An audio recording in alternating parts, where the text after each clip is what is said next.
It's hot.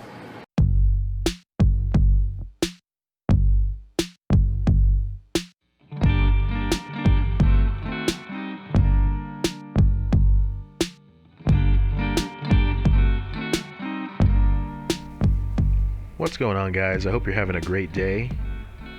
It's lunchtime draw time, so I'm going to be talking about Avatar: The Last Airbender, which is a cartoon that was released probably like 10 years ago on Nickelodeon. I haven't watched Nickelodeon probably since I was 12 or 13 or something like that. Like the last cartoon I think I followed on there was Rocko's Modern Life or Angry Beavers or something like that. It was a very long time ago. Sometime after Ren and Stimpy, but not much after. I heard about this show whenever it was being released, and I heard it was very good. I never watched it though. I was always busy with other stuff. I think like school and whatever. But I always heard the animation was really good. I always heard the story was very good, and so I checked it out. And lo and behold, it actually was pretty good. I was really happy with it. Now I've only seen the first season up to this point. Once I finish the second season, I'll probably do like another piece, kind of review the second season. And once I get to the third season, which I hear is the best season, I will do another painting of that one too. So Avatar, for if you're not familiar with the concept or the premise of the show, is about a world parallel to ours. It's like real similar, but it's not quite the same. So there's human beings, there's people, but they have abilities. They have like powers to like quote unquote bend elements. So you have airbenders that can bend air. There's only one of those left, as the title might lead you to believe. And there's earthbenders, which can move the earth. Waterbenders, firebenders, do whatever. Firebenders are probably the coolest looking ones because they punch with fire. Who hasn't wanted to do that?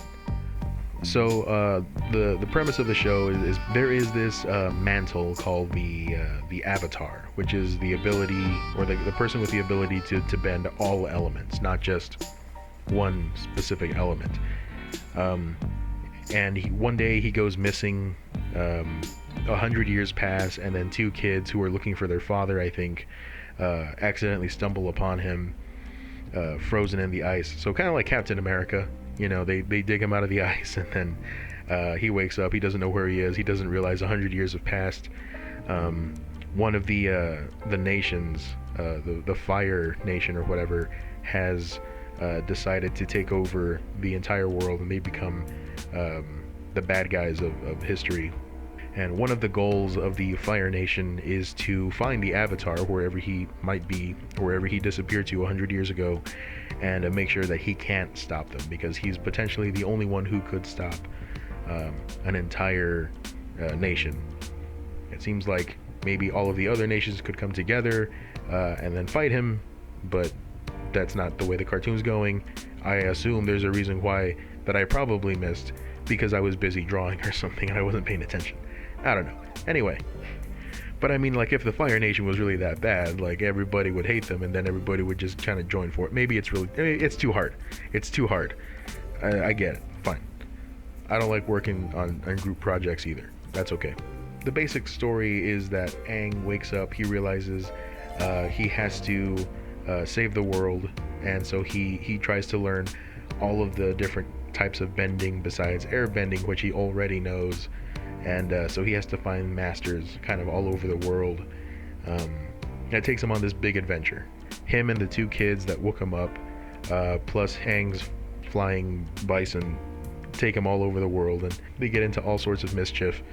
And that's more or less what you're in for. In terms of like animation, in terms of character development, this show is really, really good.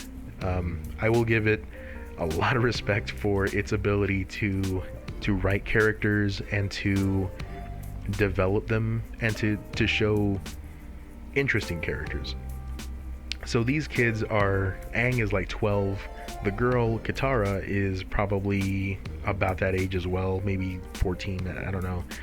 Her brother Sokka is probably also about 17, 18, and they're all heroic characters, but they're very much still children. They all have moments of being selfish. Even the hero, Aang, is still a child, and he has these moments of still being, really silly, just wanting to be a kid. He's not good at everything. He has lapses in judgment. He has missteps. He has moments of growth. He has serious moments, and so do the other characters.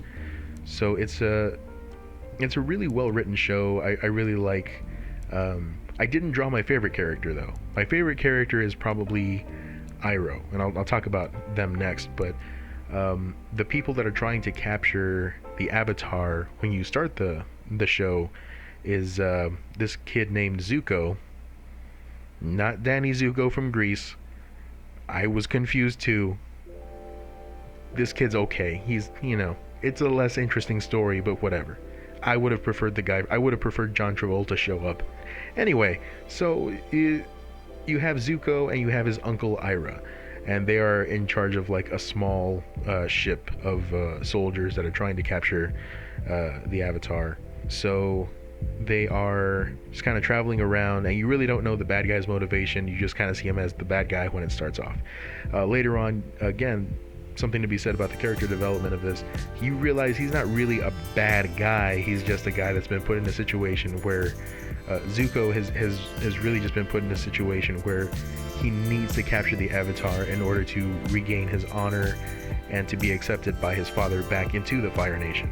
Uncle Iroh is just the kind of old man I would very much like to grow up to be. He's more concerned with like games and tea and just hanging out. Just he's old. He's seen it all, and he's just tired of most of it. and that's kind of that's just a very relatable character. For me, I think I connected with him the easiest. He's just the best character. You can tell he genuinely cares for his nephew Zuko, and he's always there to try to protect him and try to advise him. And Zuko's just kind of like blinded by his ambition and hubris. I can relate to that, I think, with the hubris thing, like especially with these lunchtime draw time paintings. I try my best to like do kind of an epic piece, but then I forget, like, oh, also you only have about 30 to 40 minutes to do this. You don't have a whole lot of time to get into like the kinds of paintings you would probably really like to do. You ended up doing this on a lunchtime draw time, and you didn't think about it, did you? No, you didn't. And so now you're here and you're rushing through it. So this painting in my head, it was a little more fleshed out, but I'm not disappointed with it that much. I'm actually okay with it. It turned out fine. Anyway, so the animation on this show is really good. You can tell it's very reference heavy. So there's this thing called rotoscope. If you're not familiar with what rotoscope is or rotoscopy is, rotoscope, I guess it's just rotoscope. You can look it up. You can look up one of those things unless it's wrong, and then you have to look up both of those things. I think it's just rotoscope. So rotoscope is that thing that Disney used in like Snow White and I think Sleeping Beauty and Cinderella. If you notice that the animation in all of those cartoons is very fluid and it looks very lifelike, maybe not how the characters are proportioned, but the way they move. And that's because what they were doing was basically taking cells and putting them over live action footage. So like basically tracing. Frame by frame, they were capturing these people, like the motions of their limbs and their hair, and like basically everything that you were seeing was traced over somebody else. Maybe not their hair, but like, everything that they were doing was basically just a trace over the original footage. I think Cowboy Bebop did some of that. I'm not sure. I feel like the movie that Cowboy Bebop did. If you've never seen Cowboy Bebop, that's a fantastic cartoon. Also, probably my favorite one. But that's another video. But I want to say they did do some rotoscope stuff with some of their fight scenes. because they look too good. They look too fluid. But anyway, but this cartoon doesn't necessarily do that, but you can tell it's very, very reference heavy. The motions of the characters when they're fighting, all of their techniques I think they're all taken from actual fighting styles. So, well done. Very good cartoon. I recommend it. There's a lot of man buns in it. I can't complain too much about it, but there's a lot of man buns in that cartoon, and it's fine. You know, it was back then. I don't understand why people still have them. I have long hair. It gets hot. I get it. Tie your hair back. The man bun, though, we don't need it. Unless you're like a time-traveling samurai, there's no reason that hairstyle should still be around, or why it should still be so popular. It's like the Sweet Home Alabama of haircuts. It's very popular, and I don't know why. It can't possibly be because that's your heritage. Like, not everybody is from Alabama, so I have no idea why people sing it so much.